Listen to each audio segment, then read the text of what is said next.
Welcome to Warblog.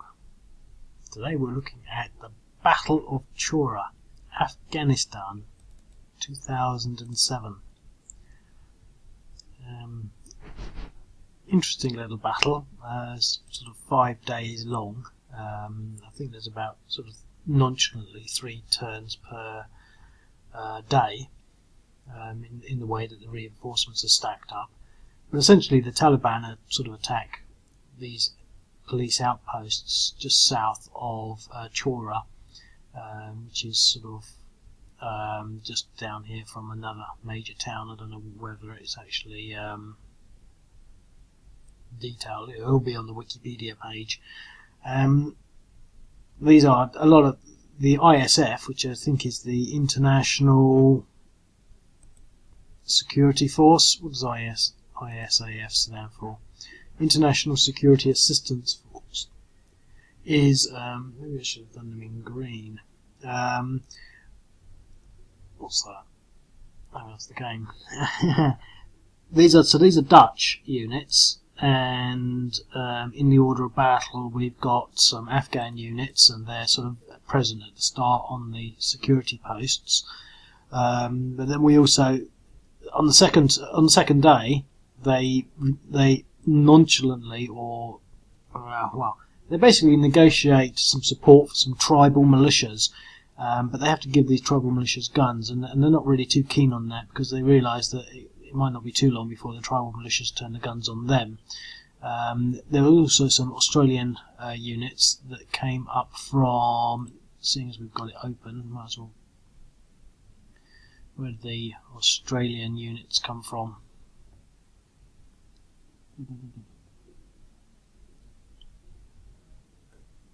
Group of Dutch and Australian troops camped near Tarin Kowt, moved to Chora. Tarin Kowt is sort of down here somewhere, probably, if this was a map, maybe about there.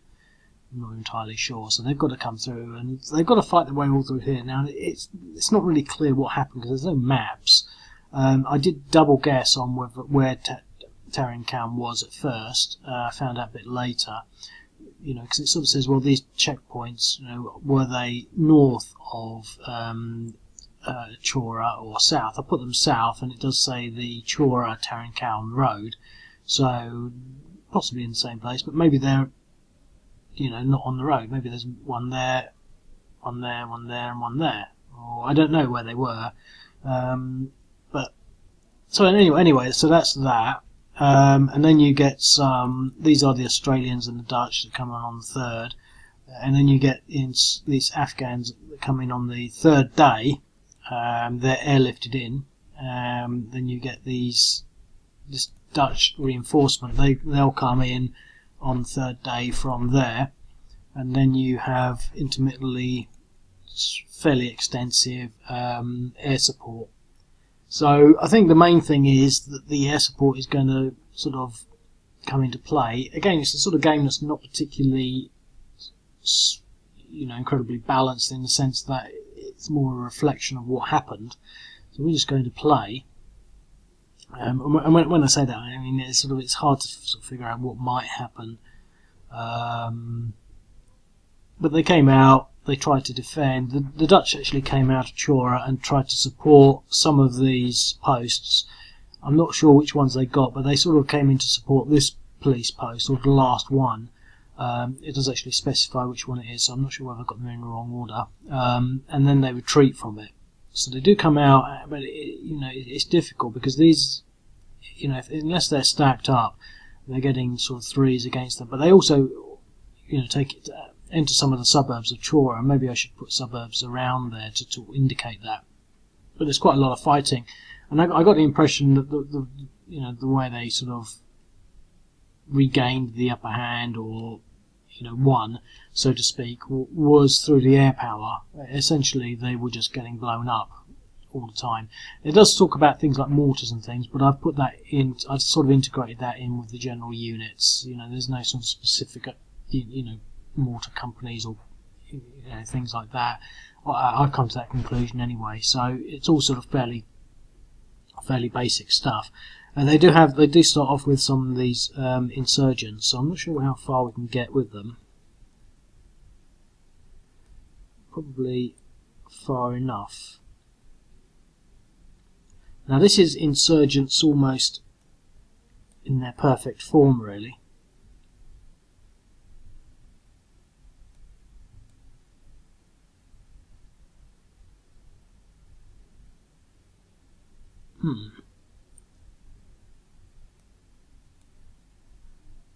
Oh, I know why. They're not available. I keep doing that. I do that every time.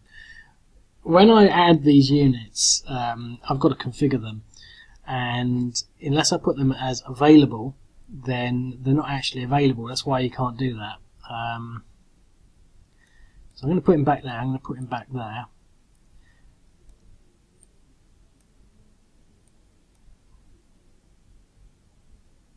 I want to sort of force his retreat there if he's going to retreat.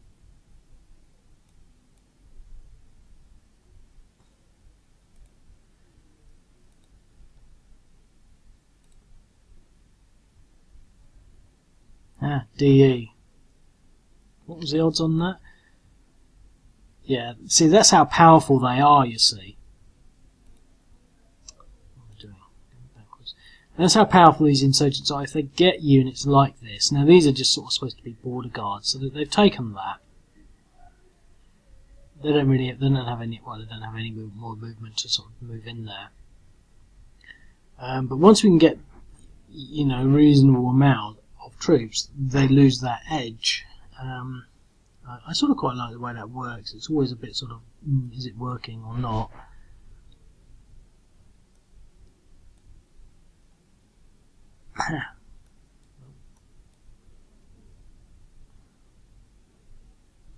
Well, I think we should be able to get a 7-to-1 against these ones as well.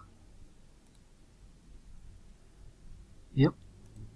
And another DE. Let's see whether we can get towards this unit. No, that's because they're only land units. Okay, so that's their first turn, taking the border post. So it looks like they've pretty much done what they were supposed to do, historically, so to speak. And so, and we're left we're left actually with the sort of position where we can come out and we can protect this border post. Now there's only 4 manpower in there at the moment, and the question is, do we want to sort of bring in enough? I think we will. Now they're not going to get there 5-to-1, so they're going to have a real hard time taking this border post. But at the same time, this is interesting actually. I'm enjoying this. I'm enjoying this game now. At the same time, they'll be able to put pressure on Chora, and so they will have to give it up. So as a simulation, it's working almost perfectly as well. But as we're there, and we do have a little bit of movement, is it going to be worth it? They're going to be worth 2. We're going to be worth 7. So it's going to be a 3-to-1. Yeah, I mean, I don't think there's anything to lose. The only thing is, any damage would do would probably be irrelevant against an irregular, and we could end up getting an exchange. So I'm actually going to not do that attack because I don't want to run the risk of an exchange, and you know, we're not going to be able to eliminate them. There's no, you know, even if we've got a DE, it's not significant enough. I just want to take the risk. But what I can do, and this might be more significant, to be quite honest, sometimes the attritions are better than the attacks, because I won't lose with this. So I've done 1 damage, so that was the way to do it. So we just moved in there and we just fired our mortars. The attrition thing is supposed to indicate small arms, you know, indirect, medium range, short, medium range, indirect mortars, you know, ranged fire, sniper fire, you know, small sort of squad forays to the front, that sort of stuff. So you know, that's where all that sort of activity takes place, and so we managed to actually do some damage against this unit, which is good. So that's the Taliban. Well, I don't really have to spend too long in there. These units will now be available.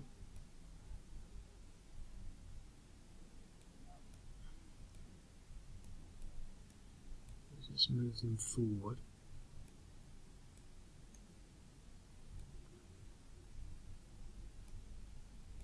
Okay, so we'll leave these 2 units to take these objectives, and then I guess we'll move forward.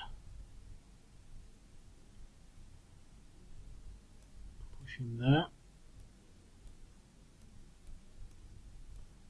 Well, we're not going to be able to get 20 to whatever's in there, so we'll only be able to get 4, and 4 against 7 is going to be a 1 to 2, so they're not really going to be able to do an attack. But they could, because it's the Taliban, they could, but I think we're going to try the, well, what I want to do first is see how far I can get these insurgents. So we've got some car bombs and things like that.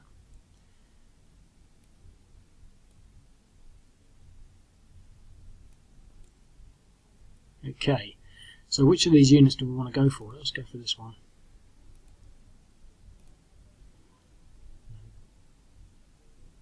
Insurgent action succeeded. 3 depressions. So they've driven in there with their sort of car bomb thing and exploded it. We've got another one coming in now as well. Let's go for the same one.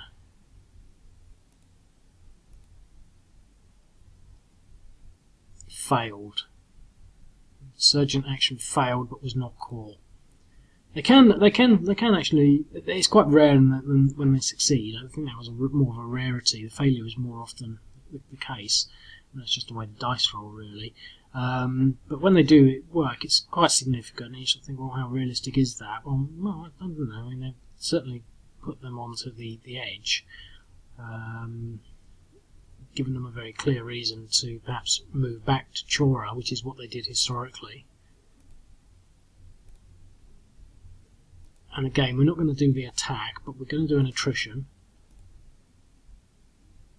which was unsuccessful. So they fired their mortars in, etc. Now, the only thing with these insurgents, they're going to take another sort of, I don't know, 4 or 5 turns in order to be able to sort of carry out more of those attacks. But that's the Taliban turn, I think. So they're now converting these positions. I wonder if they're just destroying them or capturing them. I can't remember.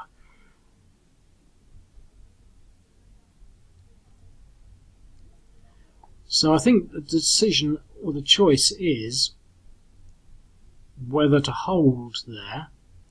Now, the route, as I'm playing, it's quite hard to sort of think strategically when I play, so to speak. But if I hold, obviously I hold there, I don't need a drawing tool for that. But if I do hold there, it's really just going to be a matter of time before these units, and I should have maybe moved them last time, although I think they moved in there to those positions last turn, move there. And if they do get to move around here, then they can take Chora with almost relative and absolute ease. In fact, I mean, I don't know how far they move through mountains, but they might even, because this is agriculture. I mean, this guy has got to go across the river. His movement will stop as soon as he goes across the river.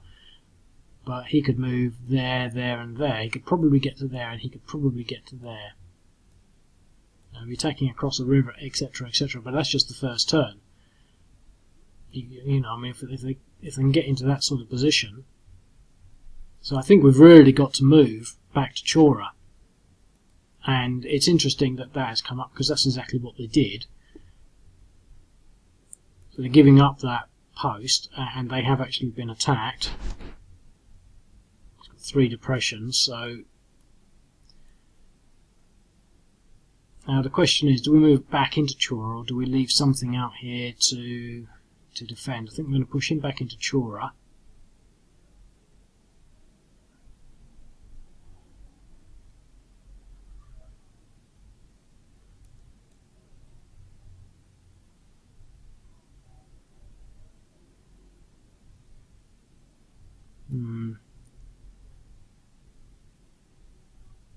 think what we're going to do, well, see, without the stacking, they're less than 5 and they're vulnerable.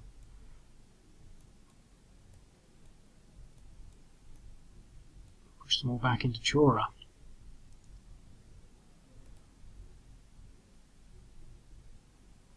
Or at least they're starting to dig in. Okay. Well, he's got 1 depression, so he's actually going to stay there. How far could we move ahead? Well, there's no movement left, so they would have only been able to get 2. They're not actually mobile, so they are going through the hills, so possibly didn't have to move back as quickly. Could possibly have formed some kind of defensive line, because even if they got their bonus of 5 in the hills, they would have been worth 6. So that would have been a 1 to 2 anyway. We could have possibly, instead of moved there, tried to take out these hexes. Being close, they would have been able to get multiple numbers in these hexes, but not on this one. But anyway, it doesn't really matter.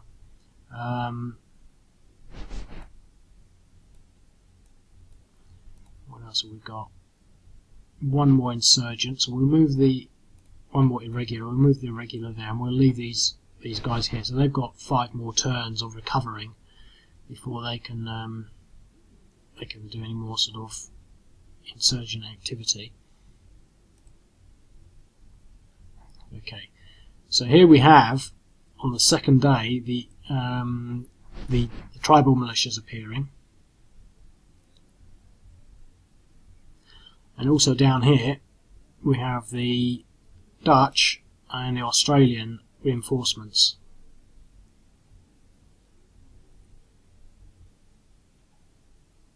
Okay. Well,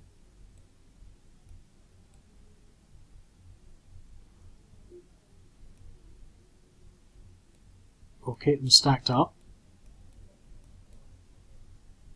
So we should be able to just push them straight out. Oh, and I think we destroyed them. I didn't. That was good. We've still got a little bit of movement.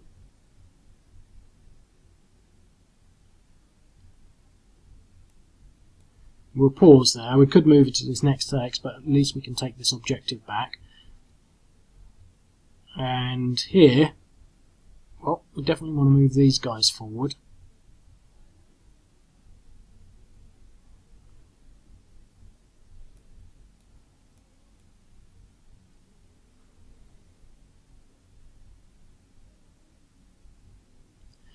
And here, I think we're going to stay. Okay, I think the Taliban needed to be a little more aggressive on Chora to start off with, maybe not even bothering with these posts, or maybe only sending 1 unit down each and then pushing harder on Chora right from the start, because they've lost the initiative of them now that they're all stacked.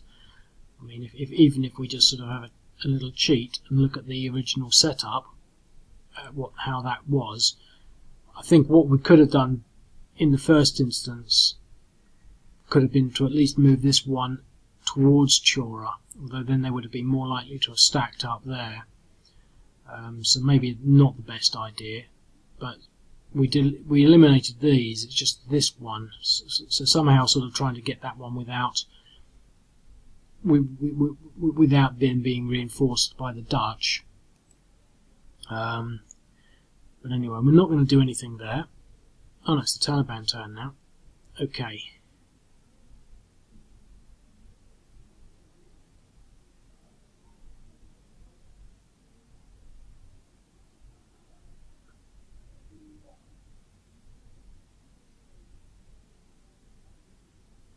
Well, I think we've really got to put the pressure on Chora.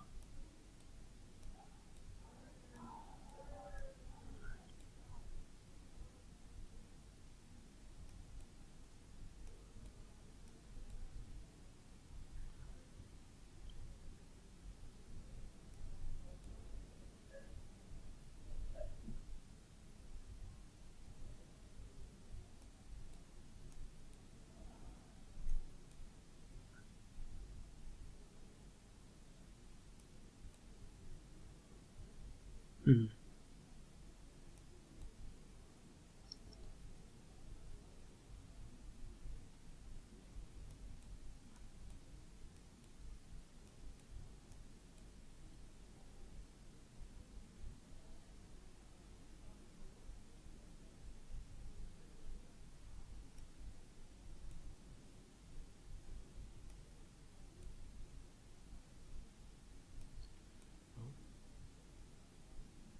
Okay.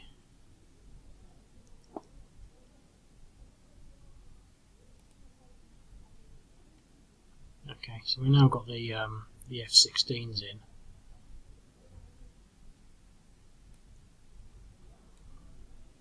I forgot to do any attacks with these.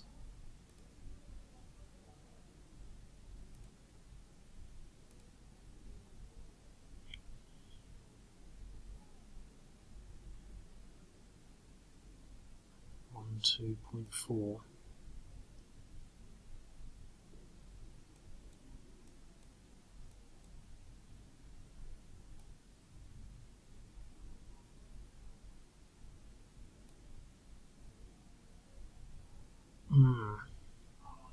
I'm going to stay and take these.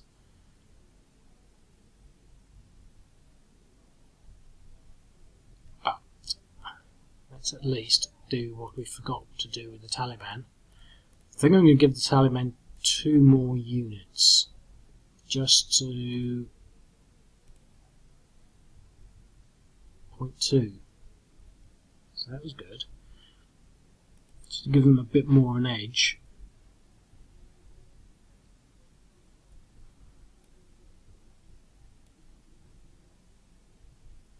Yeah, you lose your movement once you get over there.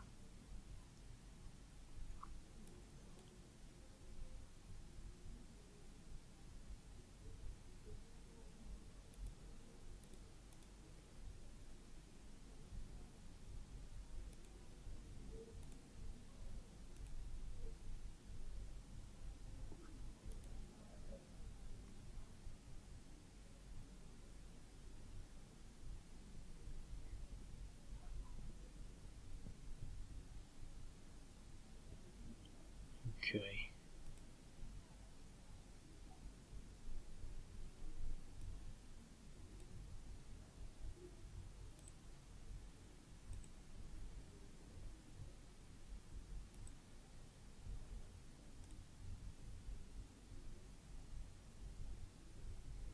.75, 2.2, 0.6. The thing is, they don't really have any chance of taking Chora now. They're fighting for it, but they're just, I mean, these units are just not damaged at all. There should be 1 in here. It's probably down to 1. There, it's down to 2.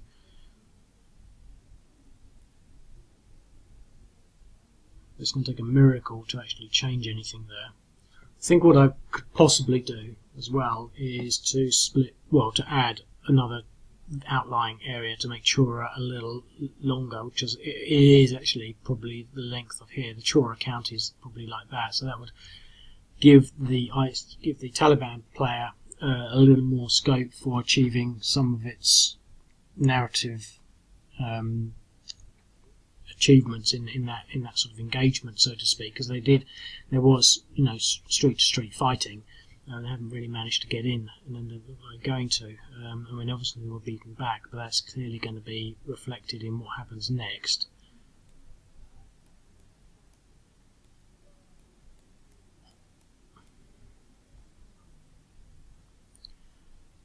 I mean, these guys just need to sit in there.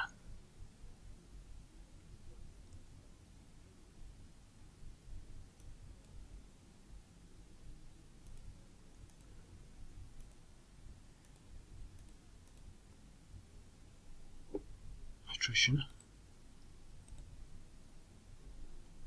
Nothing. Okay, so we've taken these objectives back now.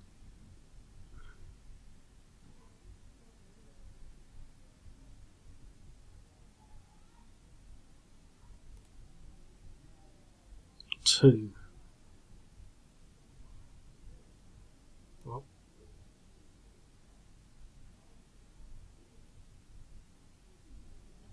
difficult, really.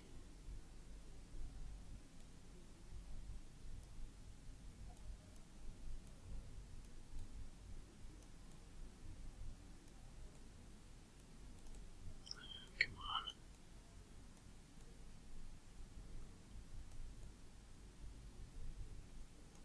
Try some attrition back. I think we're not. We're just going to sit there and recover.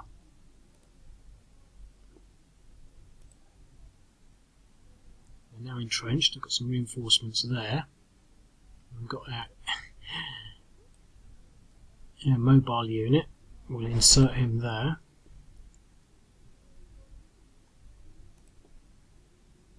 And we'll put this guy on top.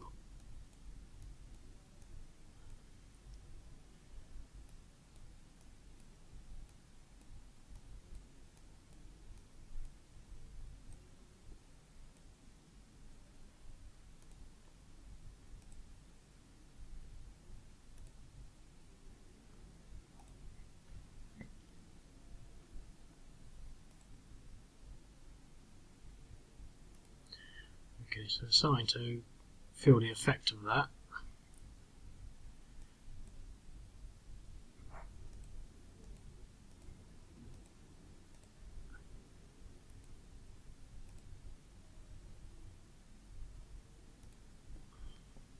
Right. Taliban turn.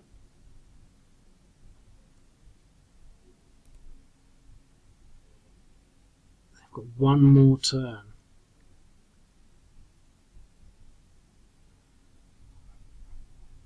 We don't really have one more turn.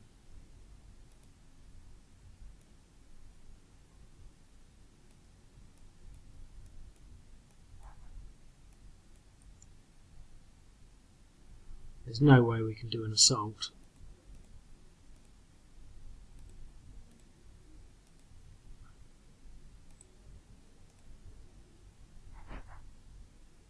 Unsuccessful.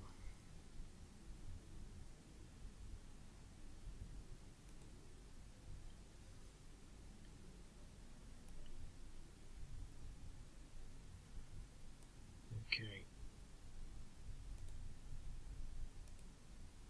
But they're going to be able to start fighting back now.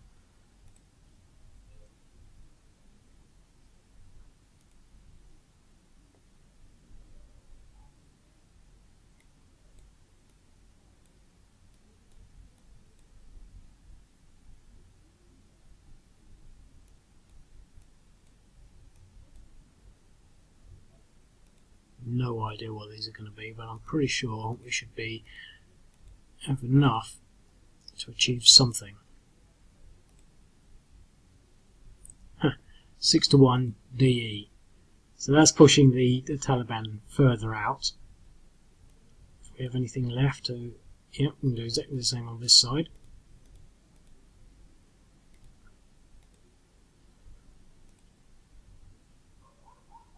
(7-1 DE). So we totally repulsed the Taliban. Not going to take it any further. I'm a bit tired. Drink.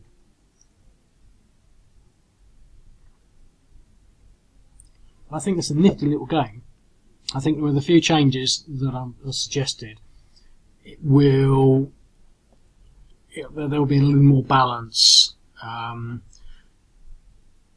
Not so much sort of to make it fair, but to sort of represent what happened. I think, by putting in a couple of villages on either side, giving them an extra unit, and I think I'm going to give them one less Dutch unit, because they don't need too many to stack up so that they're in a position where the Taliban can't attack. Once they've got 2 units stacked up as a 6, they're invincible against Taliban attack. Whereas if they've got one less unit, they've actually got a lot fewer options at the start, and as we've seen, we get quite significant and substantial reinforcements.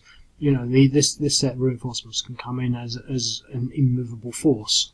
There's not much that can be done against that at any stage. The only chance that the Taliban would have against that stack would be if they could somehow split them up, either force them to split up, Well, you know, well, that is the only option, you know, unless you sort of voluntarily sort of split them up. So it's quite interesting, really. Yeah. So I'm going to leave it at that. Hope you enjoyed that. Just a little thing, if you watch regularly and you've missed sort of the rather meagre notices I put out. We've now got a new feature for multiplayer. So if I wanted to play this game, which is already in play, I wanted to share it with, say, another person somewhere else, I would just click on that, and I would go in here and I enter their IP and my own IP, just determining who I wanted to play, select multiplayer, and then it would suddenly become a multiplayer game. The other person, when they're signed in, they don't have to set the game up, they just go into the My Game space and they would see their game as a multiplayer game like that, as this one is on mine. So it just happens to be at the end because it's an old one. But generally speaking, the game, because it was brand new, would be, you know, here in this location because they go in the order that they've been created. So yeah, so that's all that. Hope you enjoy that. I'll speak to you later. Bye.